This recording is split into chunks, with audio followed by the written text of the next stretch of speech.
magluto ako ng talong. Nagprito na akong talong. Ang tupo. Kaya pinapipito pa ako. Hindi pa siya tapos. Lalagyan ko lang yan ng oyster sauce. Sa pinapritohan ko, dyan din ako magigisa ng sibuyas, bawang.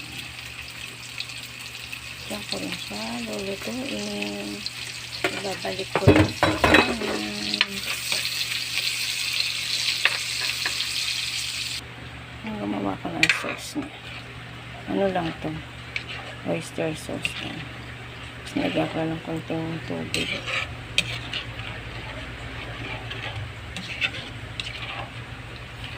Pagkulo niya, lagay na lang natin ang kumukulo na siya. Lagay lang natin ito.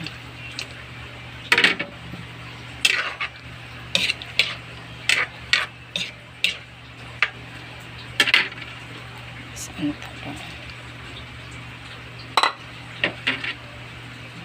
Ganyan lang siya kasimple.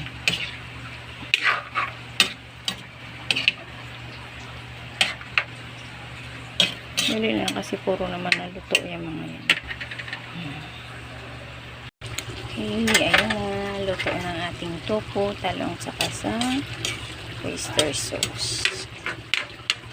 Ayan lang siya. Okay, babus. Happy blessed Friday.